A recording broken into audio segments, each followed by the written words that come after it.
I heard them through the door. Mother's voice, sharp as a paper cut. "Just book it. It's her house," Father replied. "Venue fee is covered. We'll use her company's wellness fund. Call it a team retreat." They were planning my sister's wedding in my home, using my budget, without asking. What they didn't know, I'm the head of compliance at Norcrest Dynamics, and every invoice leaves a footprint. I, Ava Mercer, 32 years old, returned to my apartment on Willow Bend Street. The elevator doors slid open with a pneumatic sigh, releasing me into the 7th floor hallway. The air here was different from the lobby, always still, carpeted, holding the faint, clean scent of the building's industrial-grade air filters. But tonight, something else clung to the air, the smell of the Grayford evening, a mix of recent rain on hot pavement and the damp, resinous tang of the pine trees that lined the drive, had followed me up. It was a smell of exposure, of the outside coming in. I slid my key into the deadbolt, a Schlager high-security lock I'd had installed myself. It turned with a heavy, satisfying thunk, the trust I placed in machined steel. I pushed the door open into the small foyer, my heels clicking softly on the slate tile. The apartment was dark, save for the ambient city light filtering through the sheer curtains of the living room, but it wasn't silent. A sliver of light cut across the hallway from the study, and voices. Low, conspiratorial. I froze. I hadn't left that light on. I lived alone. My hand instinctively went to my phone, my thumb hovering over the emergency call icon before I recognized the cadence. It was Mother, Caroline, and Father. They were here, using the key I had given my mother in case of emergencies. The definition of emergency had apparently become distressingly flexible. They were in my study, the one room in this apartment that was mine alone, the one with my encrypted hard drives and the locked filing cabinet containing my Norcrest Dynamics compliance reports. I moved closer, my stockinged feet making no sound on the hardwood floor just past the foyer tile.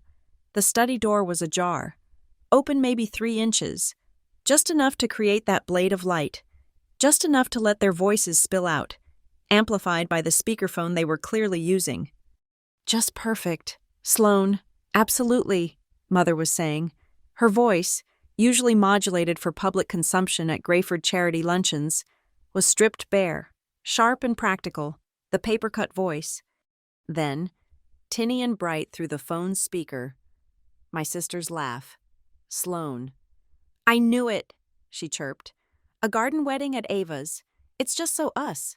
All the string lights over the patio, and the pool as the backdrop for the vows.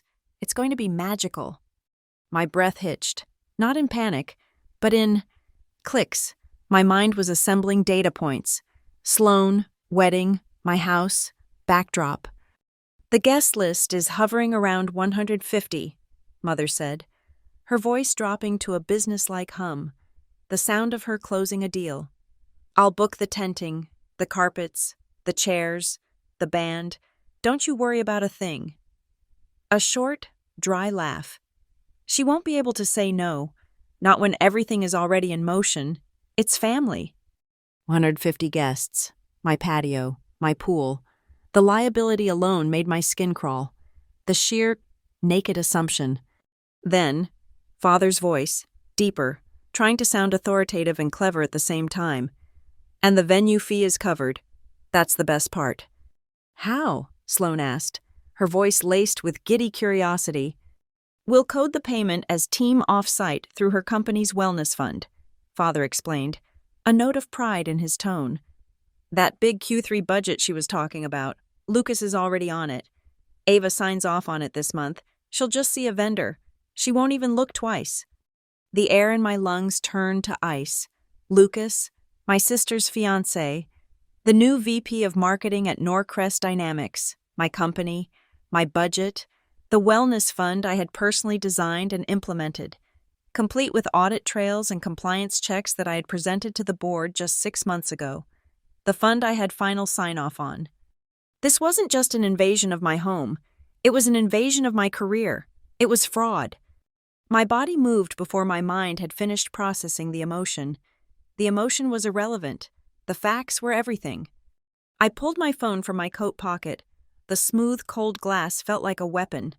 I didn't text. I didn't call. I slid my thumb up and tapped the red and gray icon. Voice memos. I pressed the red circle. Click. The timeline appeared. 0:01, 0:02. I held the phone steady, angling the microphone toward the 3-inch gap. My heart rate, I noted with detached clinical interest, was perfectly even. It was the same steady, measured beat I had during a hostile internal audit. The same rhythm I had when I discovered the VP of Logistics skimming from the shipping manifests. Panic is a liability. I deal in assets. And I had just started acquiring a major one. I held my position. The faint scent of my mother's Chanel No. 5. A scent of entitlement and old money, drifting from the room, mingling with the rain.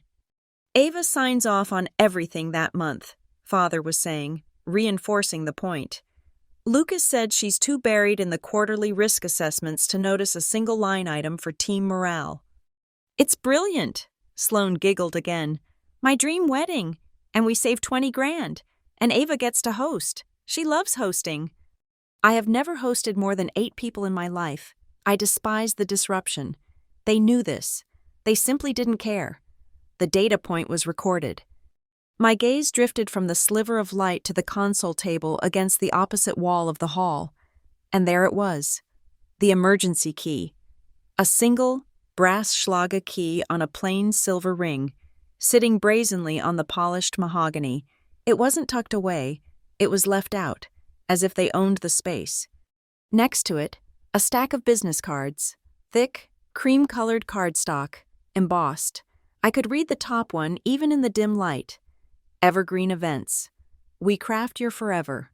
A wedding planner. The wedding planner. Most likely. The one who would be sending the invoice for the team off-site. I took a single, silent step back. My eyes landed on the large, framed photograph on the wall. The one Mother had insisted I hang here. The family portrait, taken 5 years ago at the Grayford Country Club. Mother, Father, and Sloane, all clustered together, teeth bright, eyes crinkling in perfect, practiced smiles, and me, standing slightly to the left, separated by an inch of grassy space. The photographer had messed up the focus. Their faces were sharp, crystalline. Mine was blurred, my features indistinct, an afterthought in my own hallway. I had always hated that picture. Now, I understood it. I wasn't a person to them. I was a resource, a location, a blurred signature at the bottom of a check. I raised my phone and pressed the red square. The recording saved, time-stamped, 7:53 p.m. With infinite, practiced care. I reached out and pushed the study door. Not open, closed. I pushed it until the latch just kissed the strike plate, silencing their voices, cutting off the blade of light. I didn't let it click, I just let it rest, as if I had never been there, as if the door had simply drifted shut on its own. I turned and walked back to the foyer, picked up my briefcase, and let myself out of my apartment. The thunk of the deadbolt locking behind me sounded final. In the elevator, the mirrored walls reflected a woman whose expression had not changed. My face was calm. My hands were steady. I pulled out my phone again. I opened my encrypted work email. Not my personal text. To HR Director, Norcrest Dynamics. Subject, Urgent, Q3, Wellness Fund Review. I typed, Need a confidential meeting tomorrow a.m. This quarter's wellness expenditures. I have reason to suspect potential misuse of the new morale codes. Please include legal. I will bring supporting documentation. I hit send before the elevator doors opened to the lobby. The small bodega on the ground floor was still open, its lights buzzing, smelling of burnt coffee and floor wax. I walked in. The proprietor nodded at me. I walked to the plastic bucket of flowers by the counter.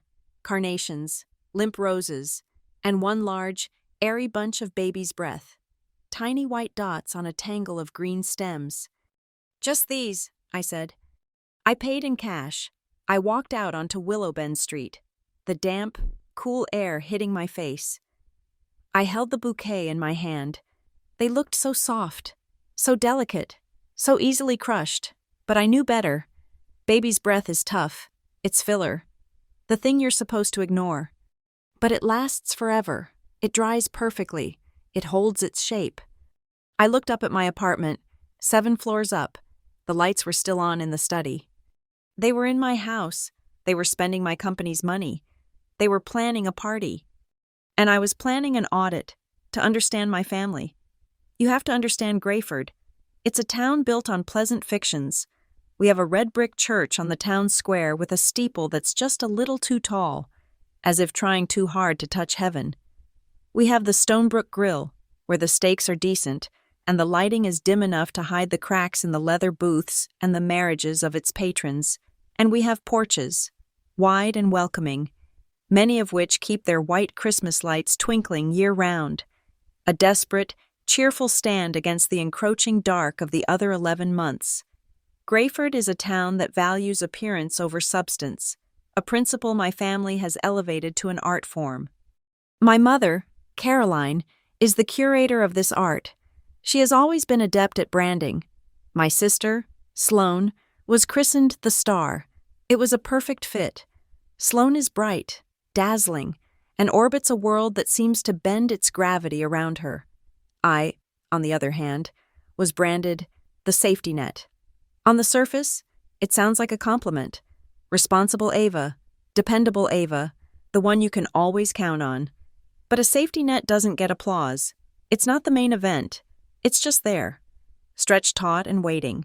Its entire purpose defined by the potential fall of another, a convenient hook on which to hang their needs. Our childhood was a masterclass in this dynamic. While Sloane was at ballet, her limbs creating beautiful, ephemeral lines in a studio filled with mirrors and praise, I was at the kitchen table with graph paper, plotting the beautiful permanent lines of geometric proofs.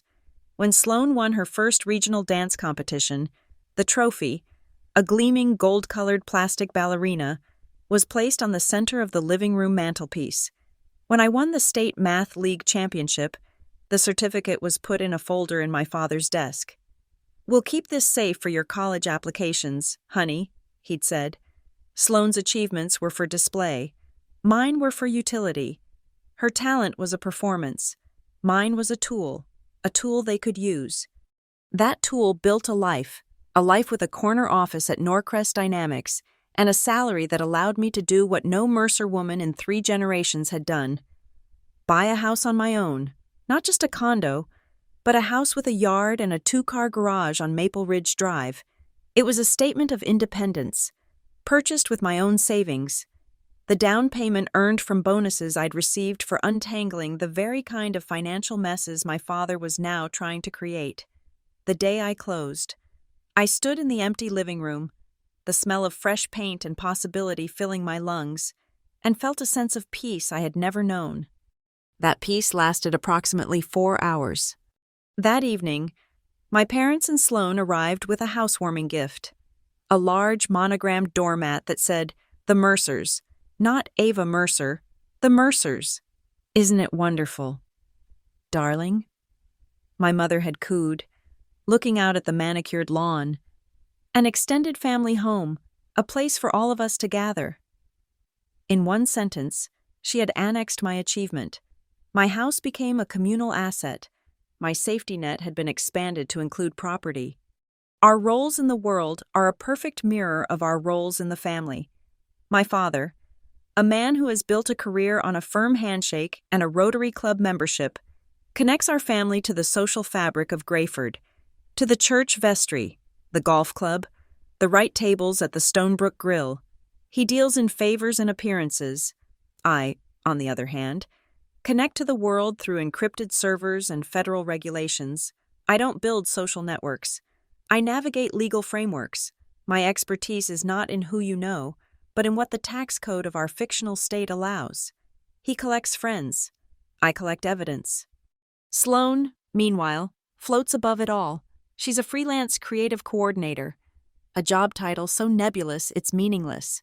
Her work schedule appears to consist of brunch meetings and posting aesthetically pleasing photos of latte art to her social media, captioned with phrases like, manifesting magic, or curating my best life. She talks about brand synergy and client ideation, but her primary client has always been our parents, and her brand is the star, an identity they have tirelessly funded and promoted. My practicality has always been a source of faint disappointment for my mother. "You're just so literal, Ava," she told me once over lunch, after I'd explained the tax implications of her wanting to declare her garden club expenses as a charitable donation. "You need to soften up. Life isn't a balance sheet." But she was wrong. I had softened. I was as soft as a hangman's rope. The more weight you put on it, the more you pull. The tighter its fibers constrict. My softness was the patience I'd cultivated over 3 decades. My softness was the silent compliance, the endless accommodations, the carefully managed budgets that made their comfortable lives possible. They had been pulling on that rope for years, assuming it was infinitely elastic. They never considered it might be a noose. "We are a family that does everything together." This was my father's favorite mantra, usually delivered at Thanksgiving or Christmas, his hand raised in a toast. It was the great unifying lie we all lived by. We did everything together, except decide. We did everything together, except ask my opinion. We did everything together, as long as together meant Ava facilitates. The day after I overheard their plot in my study, the mail arrived. Between a credit card offer and the Norcrest Dynamics quarterly shareholder report was a thick, cream-colored envelope. The cardstock was heavy, expensive. My name and address were written in a flowing, metallic calligraphy that I instantly recognized as Sloane's. I didn't need to open it to know what it was, but I did anyway. Procedure, documentation. I slid my thumb under the flap and pulled out the card. A photo of Sloane and Lucas, windswept and laughing on a beach, looked up at me. Below the picture, in the same shimmering gold script, were the words, "Save the date.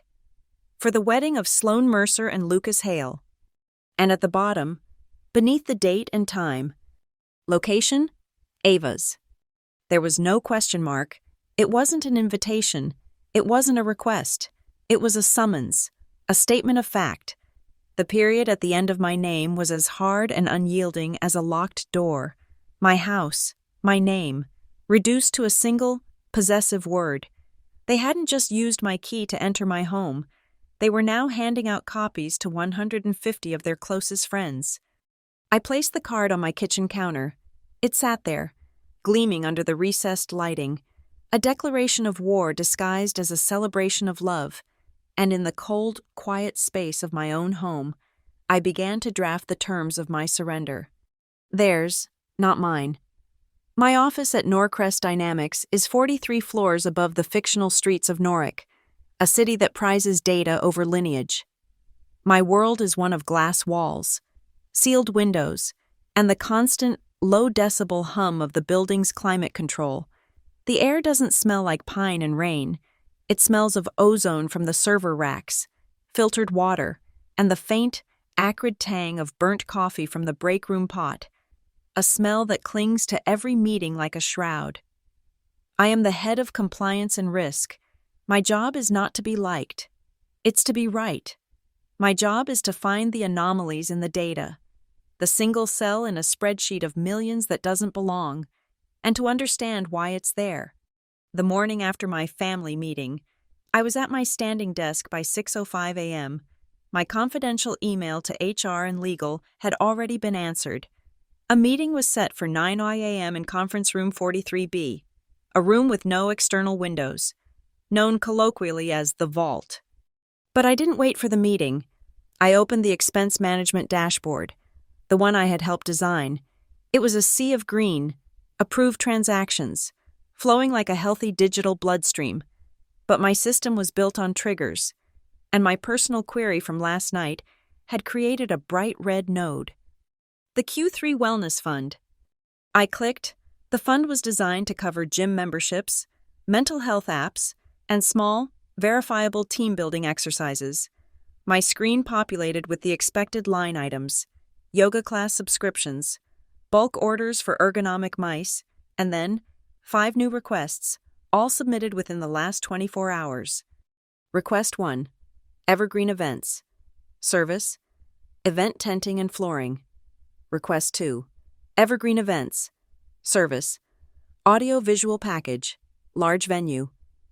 Request 3. Evergreen Events. Service. Full-service catering. 150 guests. Request 4. Evergreen Events. Service. Ambient lighting and decor. Request 5. Evergreen Events. Service. Live music ensemble. The name hit me first. Evergreen Events. The same embossed cardstock that was sitting on my mother's table. My pulse remained steady. I clicked open the attached invoice for the tenting. The service location field was filled in. 142. Maple Ridge Drive, Grayford. My address. My home. The audacity was breathtaking. It was a physical jolt. Like touching a live wire. They were sloppy. They were arrogant. They assumed I was just a rubber stamp, a blurred face in a photograph. I traced the digital footprint. Submitter. Lucas Hale, VP Marketing, my sister's fiancé, the man who had been with the company for 8 months, fast-tracked into a role he was barely qualified for, a favor I suspected my father had pulled through a golf club connection. The cost code he used was the final piece, 90B. Pilot Program Morale. A small, cold smile touched my lips. 6 months ago, in a meeting about the new wellness budget, HR had proposed this code as a flexible option for managers to reward their teams without a lot of red tape. I had argued against it, presenting 3 different scenarios of how it could be abused. This code is not flexible. It's a hole. I had warned them. It's an invitation for fraud. They had overruled me, calling my assessment too rigid. Now that very hole was being used to tunnel money out of my budget to fund a wedding at my house. My fingers moved across the keyboard with a speed and precision that felt like a surgical instrument. Click. Cost code 90B. Locked. Pending audit. An email was automatically generated to all managers. This code is temporarily suspended for review. Click. The 5 invoices from Evergreen Events. Flagged. Pending senior compliance review. Do not pay. Click. I opened my calendar and scheduled a new meeting.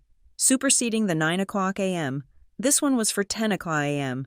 Attendees, Head of HR, General Counsel, VP of Accounting, and myself. Subject: Urgent. Internal investigation. Financial misappropriation. Location: my office. Not the vault. I wanted the glass walls. I wanted the view. I sat back for a moment. The system was now working for me. The locks were in place. The digital alarm bells were ringing in the exact offices they were supposed to. An hour later, a chat notification popped up on my screen, a bright green bubble that broke the sterile white of my workflow. It was from Lucas. Lucas Hale. Hey Ava, saw you put a hold on the morale requests. What's the holdup? My team really needs this retreat. Big Q3 push? Don't be so rigid.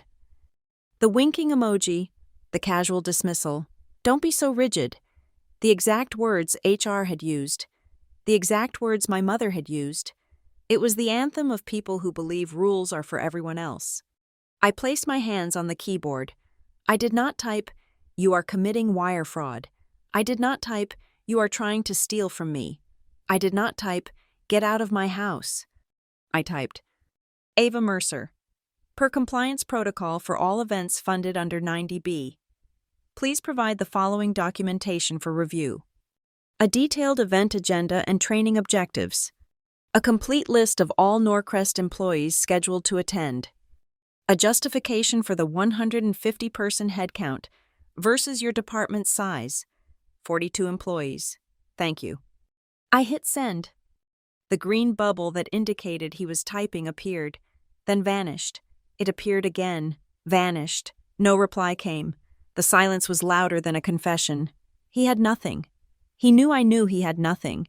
He had assumed I was family first, compliance officer second, a fatal miscalculation.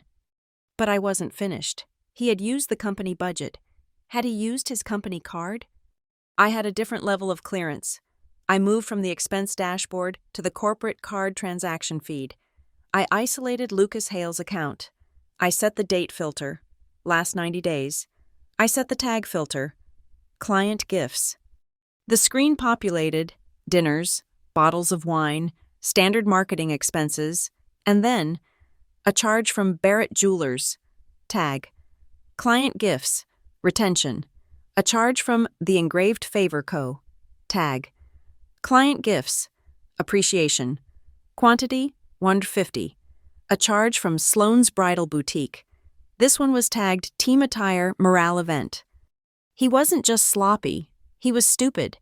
He was a child with his hand in a cookie jar, crumbs all over his face, telling me he wasn't eating. I opened a new tab.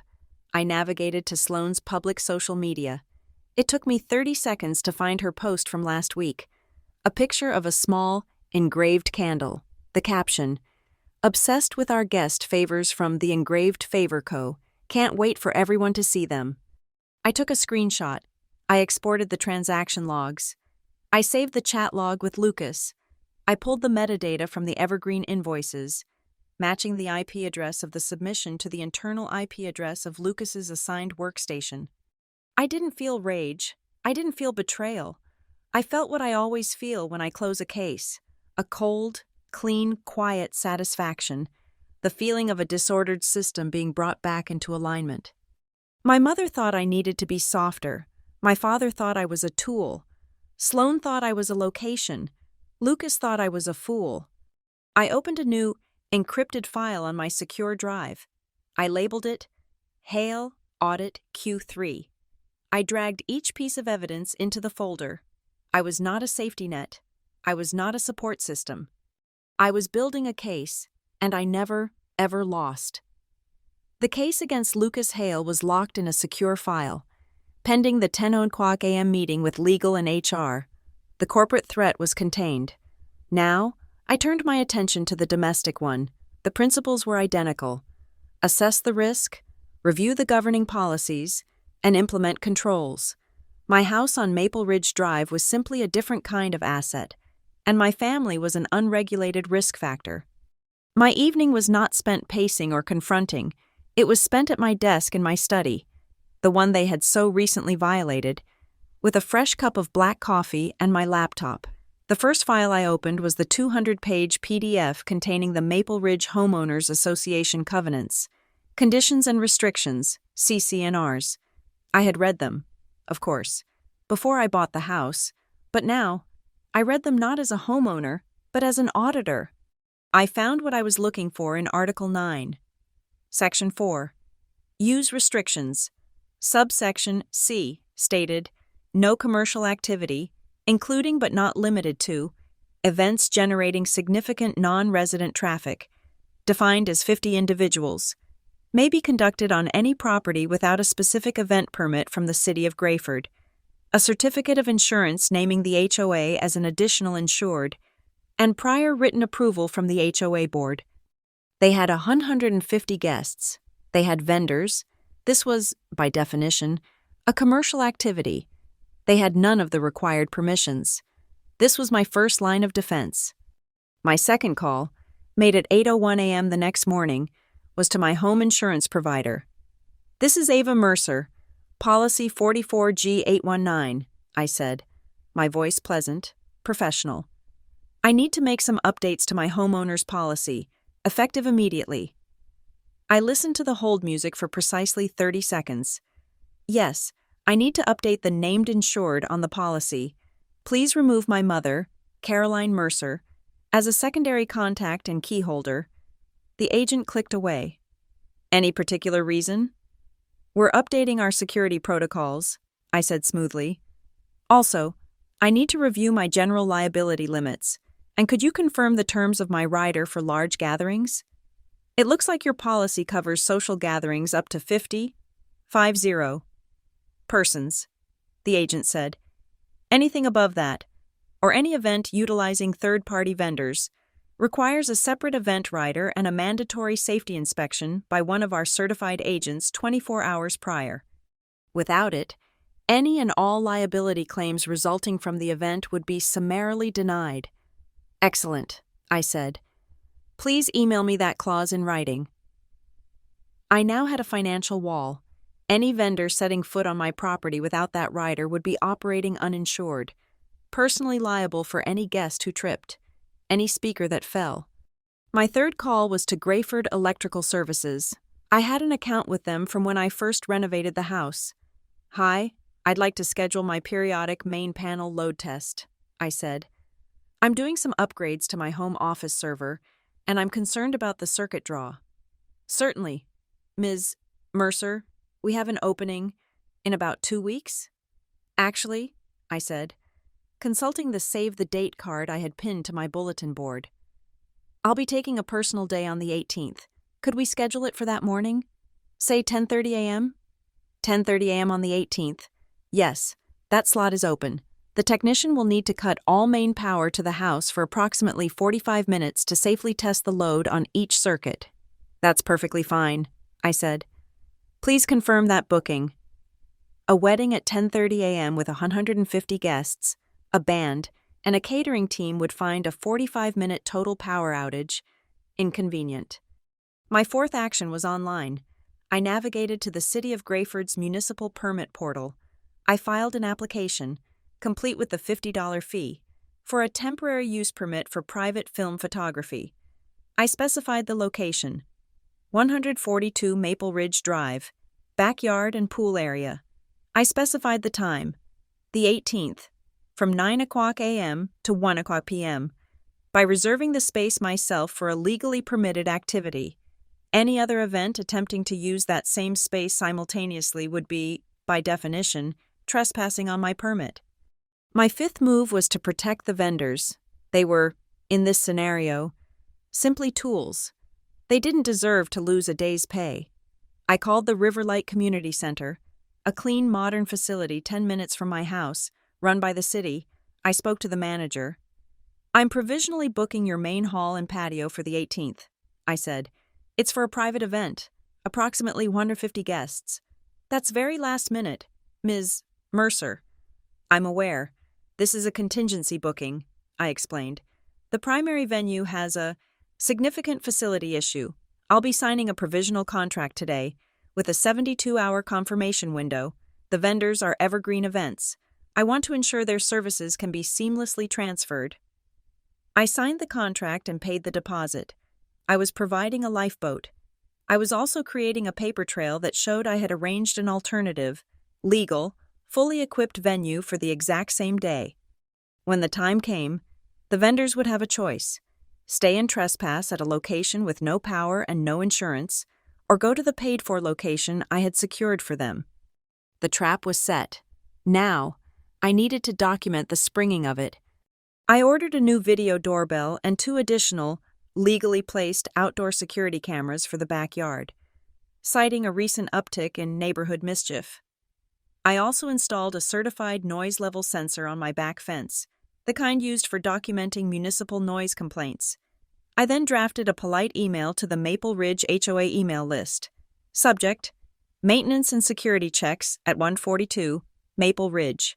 Dear neighbors, please be advised that I will be conducting some necessary electrical maintenance and security system tests at my home on the 18th.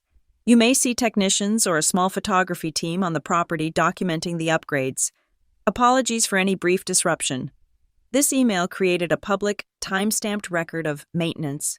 It also primed my neighbors to see any activity at my house not as a party, but as the tests I had mentioned. Finally, I dealt with my family. I did not call. I did not text. I did not email. I used the United States Postal Service. I sent a single-page letter via certified mail with return receipt. 1 copy to my parents' address, 1 to Sloan's. The letter was simple, devoid of emotion, and legally precise. To whom it may concern, this letter serves as formal notice that any event, gathering, or party, regardless of size, scheduled to take place at my property, 142 Maple Ridge Drive, Grayford, is explicitly forbidden without my prior, express, and written consent. Any individual, vendor, or guest arriving on the property for such an event without my written permission will be considered to be trespassing. All associated vendors will be turned away. Law enforcement and the HOA will be notified.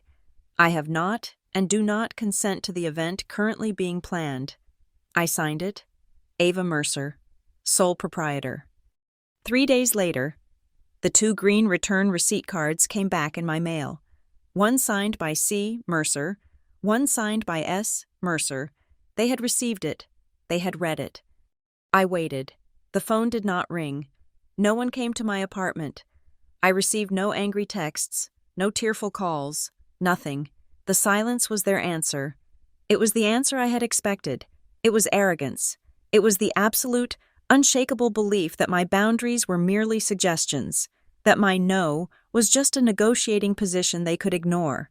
Their silence was, in legal terms, a failure to cure the defect. It was perfect. That afternoon, my work calendar chimed. It was an update from the head of HR. Subject: urgent, internal investigation, financial misappropriation. Ava, following our 10 o'clock a.m. meeting and review of your initial findings, General Counsel and I concur. A formal internal investigation is warranted. We are scheduling the formal investigative interview with Lucas Hale to minimize disruption. We will conduct it on the 18th, the same day as his requested team retreat, to address the discrepancies in person. Please be available. I looked at the date on my screen. The 18th, the corporate investigation and the domestic one were now set to converge. On the day of the wedding, Lucas Hale wouldn't be at the altar. He would be in a windowless room with me, HR and a lawyer, explaining a charge from a bridal boutique. The chessboard was set. Every piece was in place. The summons came via text message from my mother 3 days after the return receipts landed in my mailbox. Family dinner tonight, 8 p.m., Stonewell Bistro. We need to celebrate Sloan. It was not a question. The silence regarding my certified letter was clearly their strategy. Pretend it never happened, and the problem would cease to exist. A faulty premise. Stonewell Bistro is a classic Grayford establishment, designed for the performance of prosperity. The lighting is low and yellow, flattering to aging skin and forgiving to last season's jewelry. The air is thick with the scent of butter, garlic, and the low hum of conversations where business deals are disguised as friendly catch-ups. We were seated at a round table in the center of the room, a perfect stage. The clatter of heavy silverware on thick porcelain and the chiming of wine glasses was the soundtrack to our carefully constructed tableau of a happy, successful family. Sloan, naturally, was the star of the show. She slid her phone onto the center of the table, the screen glowing. "I finished the mood board," she announced, her voice bubbling with an excitement that was either genuine or expertly feigned. "Look, Ava." I looked. It was a collage of impossibly perfect images, my backyard, but better. String lights draped from the oak tree I had almost cut down, floating candles in my pool, their flames reflecting on the water, a white runner laid across my lawn, leading to a floral arch set up exactly where I usually put my lounge chair. The images were stolen from magazines and websites, but the location was unmistakably mine. The caption she had typed below it read, "The Mercer Family Estate." "It's going to be so romantic," she sighed, looking at me, her eyes wide and expectant. My father raised his glass of Merlot. "To Sloan and Lucas, and to family making things happen." I let the toast hang in the air for a beat before I took a sip of my ice water. My mother, ever the director, saw her cue.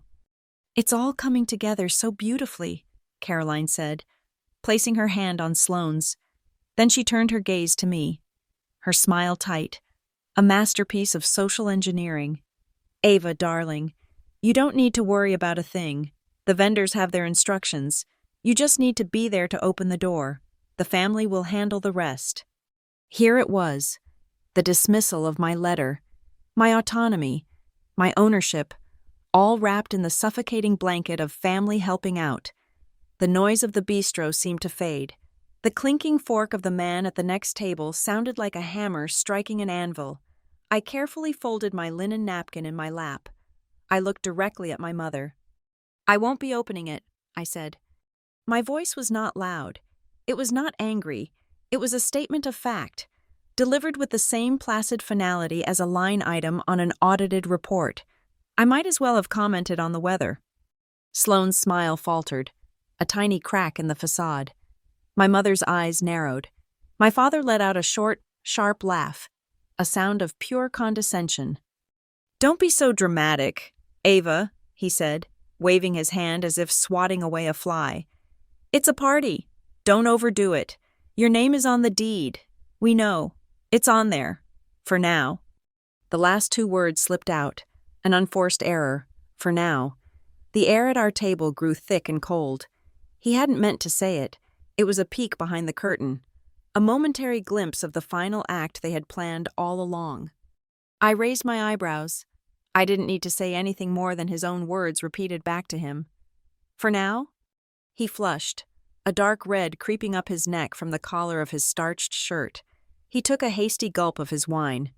"You know what I mean. An asset. A family asset. We're all in this together." But the damage was done. He had just confirmed my house was not my own in their eyes. It was a temporary holding, a piece on their board to be moved and eventually captured. They weren't just borrowing my home. They were planning to absorb it. Sloane saw the conversation turning from her special day to something as crass as property law, and she deployed the only weapon she had: tears. Her lower lip trembled. "I don't understand why you're being so cold," she whispered, her voice cracking. "This is supposed to be the happiest day of my life. This is my day." I looked at her, then at my parents, the United Front, the victim and her protectors. I felt a profound sense of calm. The board was clear to me. "Let's be precise," I said, my voice still level. "It is your day, it is my house, and it is my company's budget. The three are not, and will never be, the same thing." The mention of the budget sent a fresh jolt through my father. His eyes flickered with something I recognized from depositions: fear. Just then, a shadow fell over our table. "Sorry I'm late," a voice said. It was Lucas. He looked tired, his suit slightly rumpled. He moved to kiss Sloane, then reached across the table to shake my father's hand in that performative way men do. His eyes met mine for a fraction of a second before skittering away to focus on the breadbasket. He could not look at me. He knew. He had received my email. He had seen the locked cost codes. He knew an investigation was underway. He was a man walking into his own execution. "Lucas, perfect timing," my father boomed, trying to reclaim control. "Ava is just being a little difficult about the arrangements." Lucas paled. He opened his mouth to say something, but I didn't give him the chance. I reached into my purse and pulled out a crisp, white envelope. It was not the certified letter. This was a copy. I placed it on the table between the salt shaker and Sloane's mood board. "This isn't a discussion about arrangements," I said, my gaze sweeping across all four of them. "This is a notification." I pushed the envelope toward the center of the table. "That is a copy of the formal notice of non-consent you all received and signed for. It clarifies my legal position. Any vendor, any guest, any family member who attempts to enter my property on the 18th for the purpose of this event will be considered a trespasser. I have already notified my insurance carrier, the HOA, and a private security firm I have retained." The silence that followed was absolute. The bistro's cheerful din was a wall of sound around our silent, frozen island. Sloane stared at the envelope as if it were a snake. My father's jaw was clenched. My mother leaned forward, her face a mask of cold fury. The polite hostess was gone, replaced by the matriarch whose will had been defied. She spoke in a low, venomous hiss. "You will regret this, Ava. Mark my words." I picked up my water glass and took a slow, deliberate sip. I met her glare without flinching. I smiled. A small, genuine smile that didn't reach my eyes. "No, Mother," I said softly, placing my glass back on the table with a soft click. "I won't, but she—" I nodded gently toward my sister, who was now staring at me with a look of dawning horror. "She will learn." I wasn't at the house on Maple Ridge. That would have been tactically foolish. I was in my apartment on Willow Bend Street, the one they still believed I was in, sitting in my darkened study. In front of me, A bank of 3 monitors displayed crisp, high-definition video feeds. The new security system I'd installed was performing perfectly. The baby's breath I'd bought was in a vase on the desk, now dry, perfectly preserved. I was watching a live feed of my own dark, empty backyard. The only sounds were the ambient chirping of crickets and the distant hiss of a car on the main road, filtered through the system's sensitive microphones. My phone was on the desk, not for calls, but connected via secure app to the house's smart systems. The locks, the lights, the speaker system. I was waiting. I had given them my certified no, I knew, as well as I knew my own name, that they would read it as a yes. At 11:47 p.m., my phone buzzed, a silent, haptic alert. The on-screen display highlighted the trigger, Backyard Motion Sensor 01. A second later, the motion-activated floodlights I'd had installed on the back corners of the house flashed on, bathing the entire lawn, patio, and pool in stark, clinical white light. The camera feed, now bright as day, showed 3 figures frozen on the flagstone path, caught like burglars, but it was just my family. My mother, Caroline, was in the lead, holding the emergency key. Sloan and Lucas flanked her. Mother was wearing practical slacks. Sloan a designer sweatsuit, Lucas his usual marketing VP blazer. They were here to direct, not to work. My mother fumbled with the key at the back door.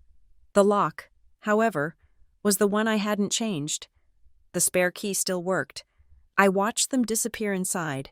The alarm system, I noted, had been remotely disarmed from my mother's phone app, an access I had left active specifically for this moment. A time-stamped log was created. System disarmed by C. Mercer at 11:48:02 p.m. 2 minutes later, the side gate opened. A white, unmarked box truck began to slowly reverse onto my lawn, its heavy tires crushing the fescue I just had reseeded. The logo on the side, Evergreen Events. Men began to pour out, carrying sections of a white floral arch, boxes of lighting, and heavy spools of cable.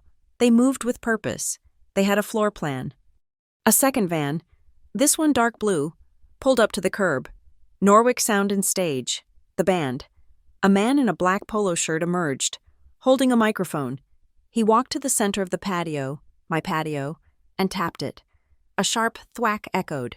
Then, his voice, amplified just enough to carry, "Check, 1, 2, check." They were setting up a wedding in my backyard, at midnight, the night before the event, in a flagrant criminal act of defiance. They believed I was asleep. They believed I was weak. They believed that by morning, it would be too late to say no. My finger hovered over the phone icon. 911 was an option. It would have been effective, loud, and messy. It would have involved police reports and neighborhood gossip. It was imprecise. Instead, I made 2 calls. The first was to the 24-hour line for the Maple Ridge HOA's private patrol, a service I paid $150 a month for. "This is Ava Mercer at 142 Maple Ridge. I'm reporting a commercial noise violation and unauthorized entry in progress. Yes, I am off-site, but I'm watching a live video feed. A commercial truck is currently on my lawn. I have not authorized this. Please dispatch your patrol car." The second call was to the private security firm I had retained. "This is Ava Mercer. Client code 881B. The trespass event we discussed is active. Please dispatch the 2 assigned officers to 142 Maple Ridge Drive. They have my authorization to remove all individuals and vehicles from the property. Yes, I will be there momentarily to meet them." I hung up. I watched the screen. Lucas was pointing, directing the setup. He looked confident, energized. The man in charge. My turn. I unmuted my main microphone and selected the backyard speaker zone. The high-end audio system, installed for ambient music, was about to serve a different function. I pressed the broadcast key. My voice, pre-recorded, clear, and devoid of emotion, blasted through the night, echoing off the pool water. "This is a recorded message for all unauthorized persons at 142 Maple Ridge Drive." The men hauling the arch froze.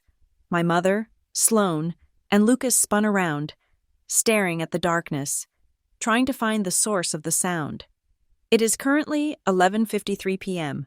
You are in violation of Article 9, Section 4 of the Maple Ridge HOA Covenants, Conditions, and Restrictions regarding commercial activity. You are also in violation of Grayford Municipal Noise Ordinance 7.14. You are trespassing. This is your first and only warning. You have 10 minutes to vacate the premises before law enforcement and private security arrive. Sloane's hands flew to her mouth. The wedding planner, a woman in a headset, ran over to Lucas, her face pale in the floodlights. "What is this?" she demanded, her voice just audible. I watched Lucas. He held up his hand, a caricature of command. He laughed. "It's just Ava," he shouted to the crew, who were looking confused. "It's a recording. She's just being difficult. We have a verbal agreement with the owner. Keep working. We're on a schedule." He pointed at the speaker on the wall. "She's not even here. Keep going." I clicked the microphone. The red REC button on my video feed glowed. "Thank you, Lucas," I said, this time live. My voice boomed across the yard. "Your statement. Keep working, and your false claim of a verbal agreement have been recorded at 11:54 p.m. You have now confirmed your intent to trespass." Lucas froze, his face a mask of disbelief. He looked up at the camera he had just now noticed, a small black dome under the eave of the roof. The sound of a car door slamming cut through the air. The flashing yellow lights of the HOA patrol car pulsed against the side of the house. A man in a tan uniform walked through the side gate, his heavy flashlight beam cutting through the yard. At the same moment, a black sedan from Aegis Security pulled into my driveway, blocking the Evergreen Events truck. 2 men in dark suits got out. They were calm, professional, and built like industrial freezers. This was my cue. I put on my running shoes, grabbed my hoodie, and picked up the file folder from my desk. I took the elevator down, got in my car, and drove the 12 minutes to my house. When I arrived, the scene was a stalemate. The HOA patrolman was writing a citation. My 2 security officers were standing silently by the side gate, blocking any further entry. The vendors were clustered by their truck, smoking and looking annoyed, and in the center of my yard, standing amidst the half-built arch and the tangled cables, were my mother, my sister, and Lucas. I parked at the curb and walked up my own driveway, the file folder clutched in my hand. I walked past the security guards, nodding to them, and stopped at the top of my patio steps. I was in a gray hoodie, leggings, and running shoes. I looked like I had just come home from the gym. They all stared at me. My mother's face was white with rage. "Ava, call these men off. What is the meaning of this?" she commanded. "This is a disgrace. Ava!" my father yelled. He had arrived at some point, drawn by the commotion. I ignored them. I looked at the wedding planner, the woman in the headset. "Are you the lead vendor?" I asked calmly. She nodded, her eyes darting between me and Lucas. I walked over to her and opened my file. "My name is Ava Mercer. I am the sole owner of this property. You and your team are trespassing." I handed her the first page. "This is a formal notice of trespass. I am ordering you to cease and desist all activity and remove your equipment immediately." "Lucas said," she started. "Mr. Hale is not the property owner." I cut her off. "He has no authority here. He also, I'm afraid, has lied to you." I handed her the second document. "This is a copy of my current homeowner's insurance policy, updated this week. As you can see, there is no event rider. Any activity you conduct here is uninsured. If one of your workers, or God forbid, one of my neighbors, is injured by your equipment, you are 100% personally and corporately liable. My policy will not cover you." The planner's face went from pale to a sickly green. She looked at the paper, then at Lucas. "You told me you had the rider." Lucas just sputtered. "Ava, this is insane." "And finally," I said, pulling out the third document, I handed it to the planner. "This is a fully executed, paid-in-full contract for the Riverlight Community Center. Main hall and patio, for tomorrow, from 9 a.m. to 4 p.m. Your company name is already on it as the primary vendor. All your services are retained. All your costs are covered. Her eyes scanned the page, wide with disbelief. You can pack up your equipment, I said. Drive 10 minutes to a legal, insured, and powered venue, and do your job, or you can stay here, be arrested for trespassing, and be sued by me for damages to my lawn. Your choice. She didn't hesitate. Crew, she yelled. Pack it up. We're moving to the Riverlight. Now. The crew, relieved to have a clear directive, began to disassemble the arch with frantic speed. You can't do this, Sloane wailed, finally finding her voice. This is my wedding. You're ruining it. No, I said, turning to her. I'm saving it. You're welcome to have your wedding at the Riverlight Center. The contract is paid for. I don't want the Riverlight, she screamed. I want this. This, I said, gesturing to my home, is not an option. My mother walked up to me until she was inches from my face. Her voice was a low growl I had never heard before. You will not have a family after this. Ava. I looked at her, at the stranger standing on my patio. I haven't had one for a decade, I replied. I've just been the treasurer. She recoiled as if I had slapped her. The band was packing their speakers. The caterers, who had just arrived in a separate van, were being redirected by the planner. The retreat was in full motion. I walked to my back door. My mother's emergency key was still in the lock. I pulled it out. I watched the last of the vendors pull their truck off my ruined lawn. I went inside and slid the deadbolt. Then, I put my own key into the lock and turned it, adding the high-security deadbolt. The thunk of the bolt sliding into the reinforced steel frame was solid. Final. The spare key in my hand was now just a useless piece of brass. I stood in my dark house, listening to the sound of my family arguing on the lawn, their voices muffled by the glass. The door was closed. An entire decade of my life, locked out. The morning of the 18th did not dawn. It arrived with the rumble of a diesel engine at 5:47 a.m. I was already awake, sitting in my dark living room, nursing a cup of black coffee. I had been watching the feed since 4 o'clock a.m., waiting for them. They did not disappoint. After my security team and the HOA patrol had departed, after the last vendor truck had pulled away, my family had simply waited. They had regrouped in a car down the street, and in the pre-dawn darkness, they had returned. This time, they didn't try to break in. They were colonizing the public space outside my home. A new set of vendors, clearly sourced in a panic, probably paid double in cash, was erecting a smaller, sadder floral arch at the base of my driveway. Chairs were being unfolded on the sidewalk, and the grassy easement between the curb and the street. My mother, father, and a bridesmaid I didn't recognize were directing the setup, their voices low and urgent. They were treating my property line as a mere suggestion. They were going to lay siege. My phone buzzed with a mass text sent from Sloane's number at 6:15 a.m., a screenshot of a hastily designed Evite. Change of plans. The celebration is on. A bit more spontaneous and intimate. The location was still listed as 142 Maple Ridge Drive. See you at 10. Dress code? Garden formal. They were insane.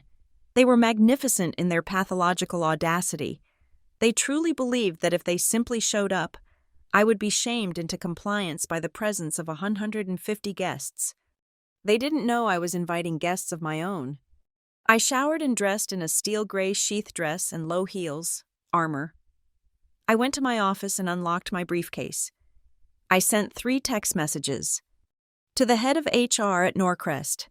The team retreat is proceeding, albeit in a modified capacity. The target is on site. We are green for 10:30. Bring the packet. To General Counsel. As discussed, the situation is active. To Mr. Davies. The external auditor our firm kept on retainer, Mr. Davies.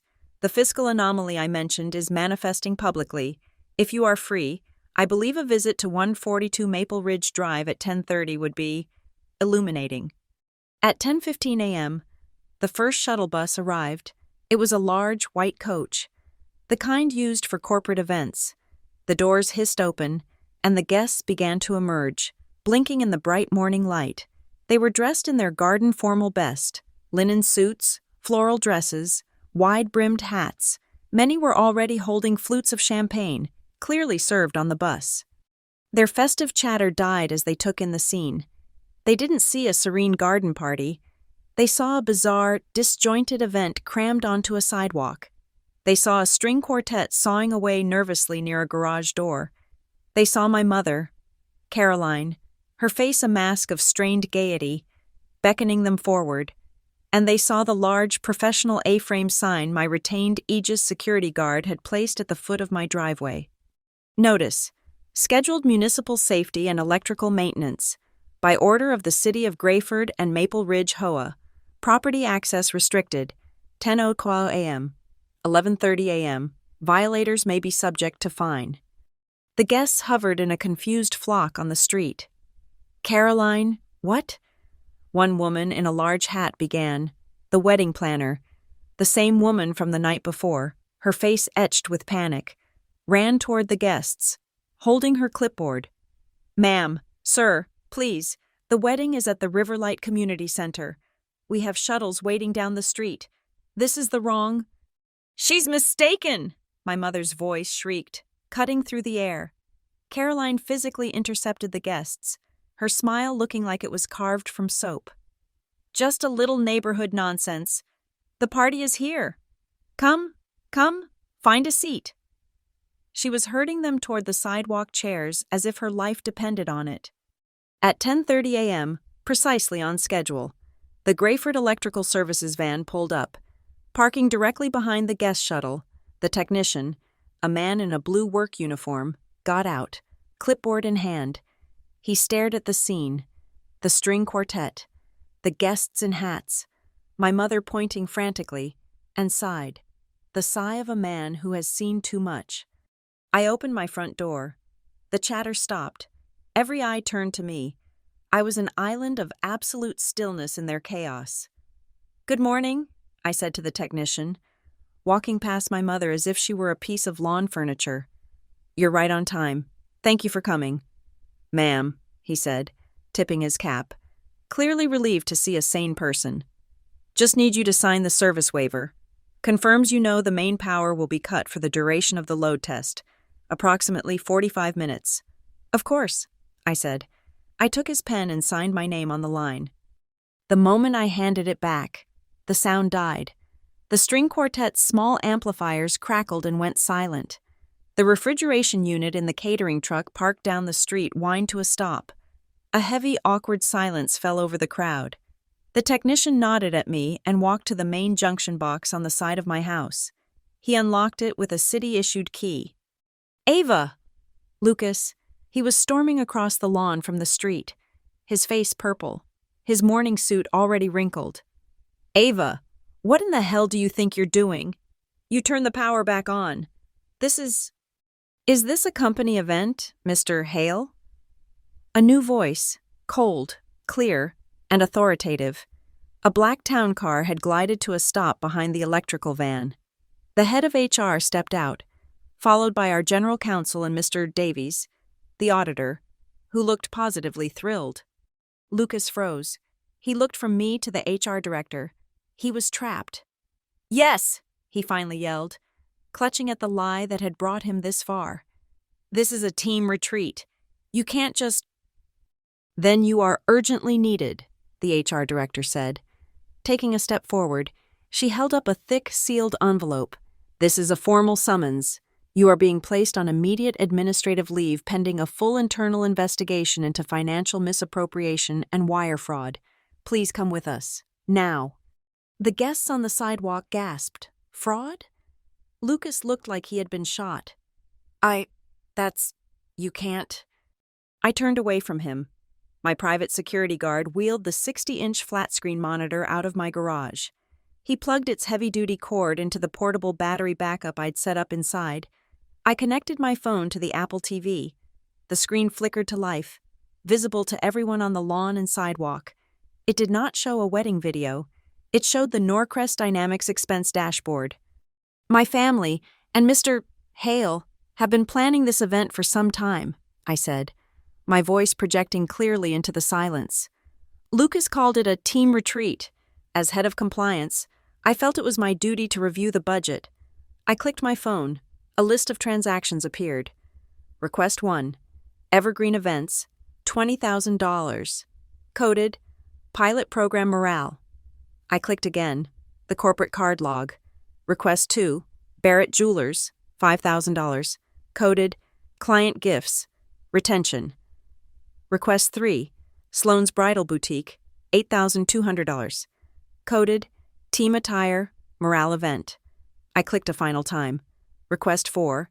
The Engraved Favor Co., $2,500. Quantity, 150.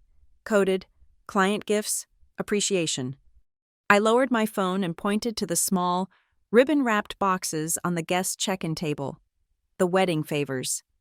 The exact favors you were all handed when you arrived. A wave of murmuring swept through the crowd. Guests were looking at the small boxes in their hands as if they were evidence in a crime, because they were. I looked over at Sloan. She was standing on my driveway, a ghost in a white dress, her lace veil fluttering in the breeze. Her hand was trembling, the small bouquet of white roses shaking violently. The bouquet slipped from her nerveless fingers and fell, scattering petals on the oil-stained concrete. "The outlet!" my mother screamed, her voice cracking, her facade of the perfect hostess shattering into a million pieces. She was ignoring the HR team, ignoring the screen, ignoring her daughter.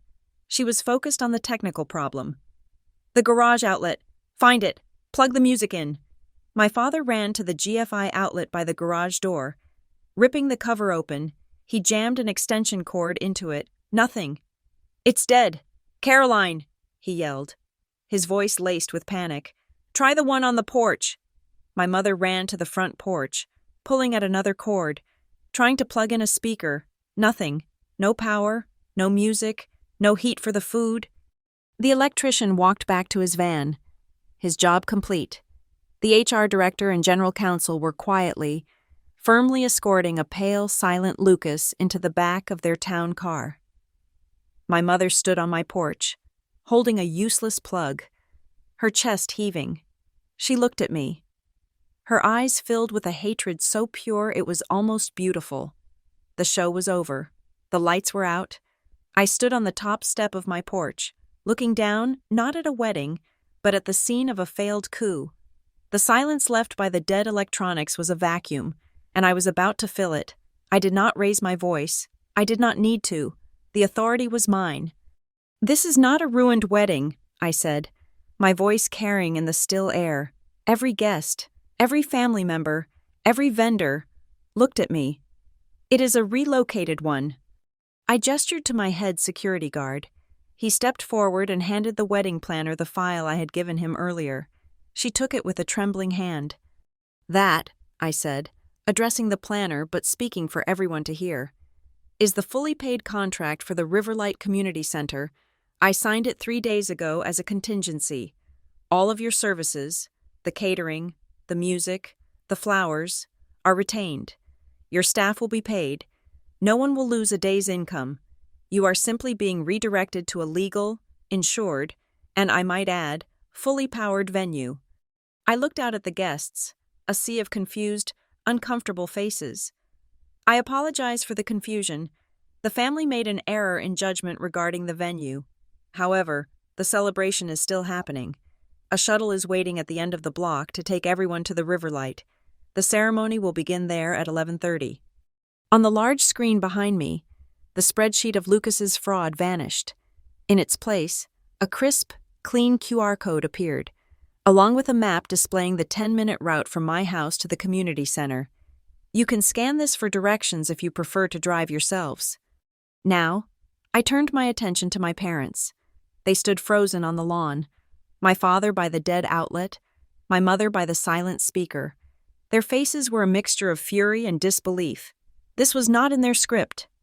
"You can still witness your daughter get married," I said to them, my voice devoid of accusation, a simple statement of fact. "You are welcome to go to the Riverlight Center and see the ceremony. You will just not be doing it at my house, and you will not be doing it with misappropriated funds."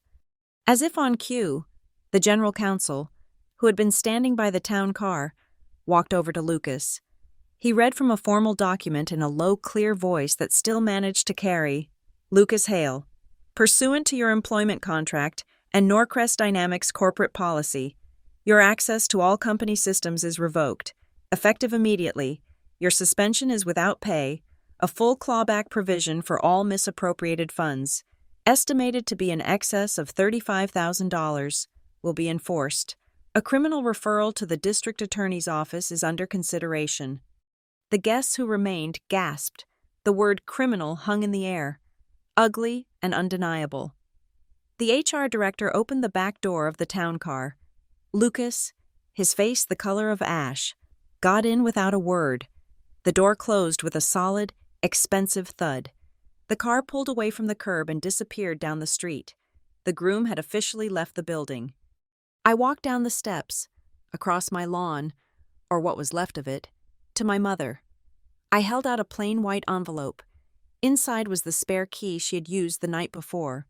The key I had already rendered useless by rekeying the locks that morning at 7:00 a.m. A locksmith makes house calls if the price is right. "You won't be needing this anymore," I said. She didn't take it. She stared at it, then at me, her eyes burning. "I am your mother." "And I am the owner of this house," I replied. I dropped the envelope into the open canvas tote bag at her feet, the one filled with wedding programs. It was Sloane who spoke next. She had walked over from the driveway, her white dress looking absurdly out of place in the wreckage of her day. Her makeup was streaked with tears. She looked at the departing town car, at the guests now hesitantly moving toward the street, at me. "Do you hate me this much?" she asked, her voice small and broken. I looked at my sister, the star, the one whose achievements were trophies on the mantle while mine were filed away for college applications. For the first time, I felt a flicker of something other than cold resolve. It wasn't pity, it was a kind of weary sadness.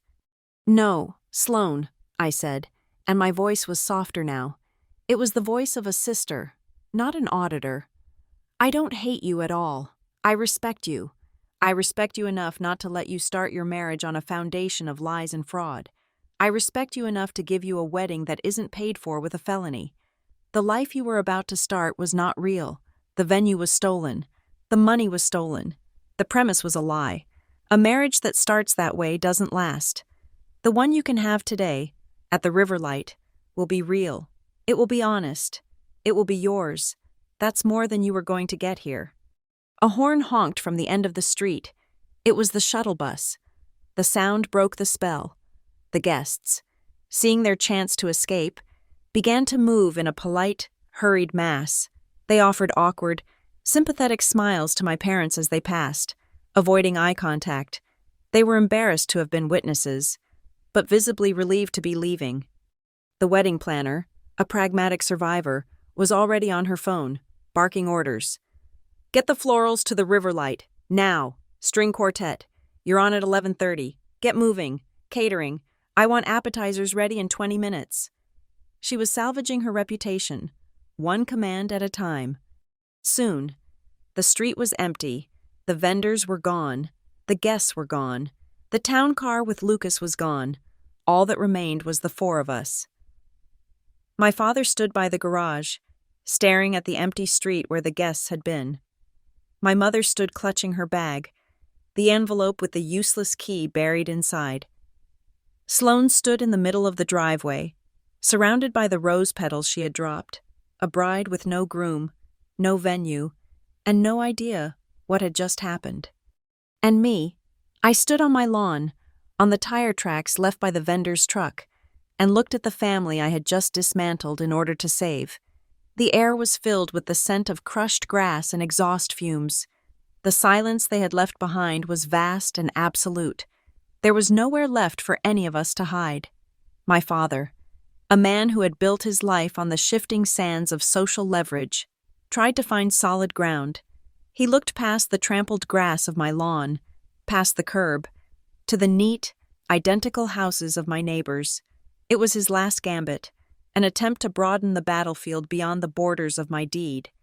"This is just one house, Ava," he said, his voice a low growl of defiance. "You don't control the whole neighborhood." "Actually," I said, my voice calm, "to a certain extent, I do." I walked over to the security guard, who was still standing impassively at the end of my driveway. I took a single, stapled document from the file he was holding. I walked back and held it out to my father. "These are the approved minutes from last month's Maple Ridge Homeowners Association emergency election," I said. "You'll find them on the community portal, if you'd like to verify." He snatched the paper from my hand. His eyes scanned the first page, then the second. I saw the moment he understood. A muscle in his jaw twitched. The previous president, Mr.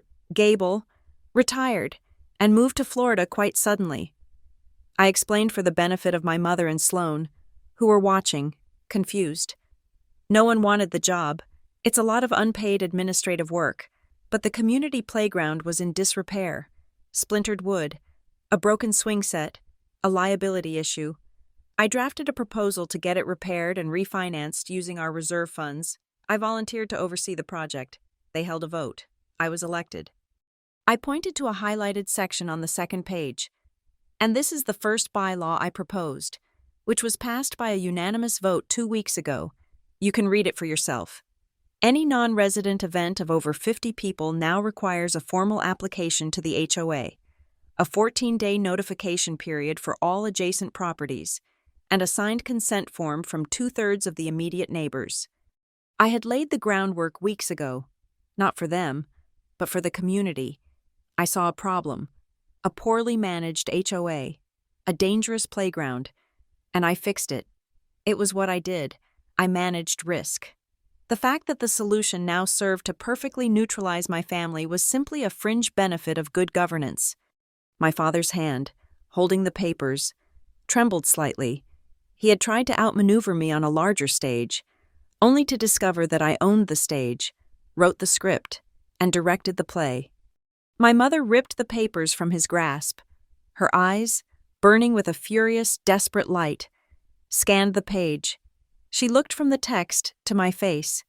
This was a level of strategic planning she couldn't comprehend, a world beyond social maneuvering. This was about rules and procedures, a language she did not speak. "You did all of this? For revenge?" she spat, the words tasting like poison in her mouth. She wanted to frame my actions as a petty, emotional vendetta. She needed me to be the villain. "No," I said, shaking my head. "I did this to protect my home, to protect my career, to protect this neighborhood from the kind of liability you were about to invite onto it. Revenge is just the byproduct. It's what happens when people who are used to trampling over boundaries are finally confronted with a wall they can't break down." I reached into the file again and pulled out one last page. It wasn't an official document. It was an invoice I had drafted myself this morning, a hypothetical invoice. "This is what today could have cost you," I said, holding it so they could all see. Line 1, a $10,000 fine from the HOA for an unapproved commercial event. Line 2, an estimated $50,000 in legal fees for the first personal injury lawsuit when a guest slipped on the wet grass by the uninsured pool. Line 3, $5,000 to resod the lawn your vendor's truck destroyed. Line 4, $2,000 for the private security detail I was forced to hire to remove your trespassers. I let the numbers hang in the air. "I handled the risk, so you never had to see the bill. You're welcome." I wasn't asking for the money. I was showing them the cost of their entitlement, translating their emotional recklessness into the cold, hard language of a balance sheet. My father looked away, staring at the scarred grass. My mother crumpled the HOA minutes in her fist. It was Sloan who broke the silence. She let out a long, shuddering breath, a sound of profound and utter defeat. The fantasy had shattered, and she was left standing in the harsh, unforgiving light of reality. "I'll get married at Riverlight," she said. It was not a question. It was a statement. The first decision she had made all day that was based on fact, not fiction. I nodded. A single, sharp affirmation. Yes, you will, I said. And you'll get married without lies, without the pretense of a team retreat. You'll start your life on honest ground. It's more than you were going to get here. We all stood there for a long moment in the silent cul-de-sac. The story was over. The players knew their roles. Lucas was gone, his future now a matter for lawyers and auditors. Sloane was a bride whose wedding had been saved by being utterly destroyed first. My father was a patriarch who had lost control of his own portfolio. And my mother, she turned her back to me. It was a gesture of final, furious dismissal. But her feet didn't move. She stood there, facing the street, but rooted to the spot on my lawn. She wouldn't look at me, but she wouldn't leave, either. It was the stance of someone who had just discovered that the very ground she was standing on was not, and had never been, her own, because it was mine. It was all, finally, completely mine. The engine of the shuttle bus coughed to life at the end of the street, a gruff, impatient sound that served as the final punctuation mark on our family drama. The guests were gone. The corporate enforcers were gone. All that was left was the wreckage. I walked to the white picket gate at the edge of my driveway, the one my mother had always said was so welcoming. I opened it. The hinges made no sound. I had oiled them myself last spring. I turned and looked at the three people who had, until this morning, constituted the entire axis of my world. The shuttle is leaving, I said. It was not a suggestion. It was a statement of logistics. Sloane's wedding is at the Riverlight. You should go. My father was the first to move. He placed a hand on Sloane's shoulder, a gesture that was meant to look protective but was, in reality, one of guidance. He was steering her, his asset, toward the next objective. He did not look at me. His gaze was fixed on the middle distance, on the shuttle bus, on the escape route. He and Sloane began to walk, their steps unsteady on the uneven sidewalk. A bride in a ruined dress, and the father who had brokered the disastrous deal. My mother remained, a statue of pure, unyielding fury on my lawn. She watched them go, then turned her head and looked at me. Her face was a blank slate, wiped clean of all pretense, all social grace. There was nothing left but the raw, elemental core of her rage. Slowly, deliberately, she walked to the front door of my house. She did not try the handle. She reached into her canvas tote bag, and her fingers emerged, clutching the envelope I had given her. She tore it open, and the useless spare key fell into her palm. She held it for a moment, then placed it carefully on the gray slate of my windowsill, next to a pot of geraniums she had given me for my birthday last year. She straightened up, and her eyes met mine across the lawn. There was no apology in them. There was no flicker of understanding. There was no hint of gratitude for the public disgrace I had saved her from. There was only the cold, hard promise of a war that had just begun. She turned, without a word, and walked away, her back ramrod straight, following her husband and daughter down the street. I watched until the three of them had climbed the steps of the shuttle. The doors folded shut with a pneumatic hiss, and the bus pulled away from the curb, its diesel engine groaning as it carried the remnants of my family off to a wedding that felt more like a wake. I stood there for a long moment, alone on my property. The silence was profound. The only movement was the breeze, which lifted a few of the scattered baby's breath blossoms from the check-in table and sent them skittering across the driveway like tiny white ghosts. I walked to the gate and pushed it shut. The latch clicked into place. I reached into my pocket, produced my own key, and locked the deadbolt. The sound of the metal tumblers engaging, a series of sharp, metallic clicks, was the most satisfying sound I had ever heard. It was the sound of a final entry being written in a ledger. Closed. Account settled. My phone buzzed in my pocket. I pulled it out. The caller ID read, HR Director. I answered. Ava, she said, her voice crisp, professional. Just confirming, Mr. Hale has been escorted from the premises. The clawback protocol has been initiated by legal. Accounting is flagging all related invoices. The process has begun. Received, I said, and ended the call. I walked back across my lawn, my heels sinking slightly into the soft, damaged turf. I stood before the large screen that still displayed the QR code for a party no one was attending. I disconnected my phone. The screen went black. The sun was higher now, and my shadow stretched out long and thin before me on the grass. But it wasn't alone. The blank, dark screen of the monitor cast its own shadow, a perfect black rectangle that lay next to mine. For a moment, it looked as if I were no longer a single, blurred figure standing off to the side. There were two of us, sharp, distinct, and occupying our own space.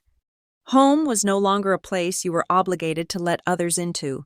It was no longer a resource to be tapped, a venue to be booked, a family asset to be absorbed. Home was a fortress, and I was the gatekeeper. I decided who had the key. I went inside, closing the front door behind me. The silence in the house was different now. It wasn't empty. It was peaceful. I walked to the windowsill and picked up the key my mother had left. It was still warm from her hand. I went into my study and opened the bottom drawer of my desk, the one where I kept old files and closed cases. I dropped the key inside. It landed with a small, tinny clatter against a stack of expired passports. I slid the drawer shut. Black screen. The end. Thank you so much for listening to this story. Where are you all listening from today? Let me know in the comments below. I'd love to connect and hear your thoughts. If you enjoyed this, please consider subscribing to the channel and giving this video a like. And if you want to give it an extra boost, hit that hype button to help more people hear this story.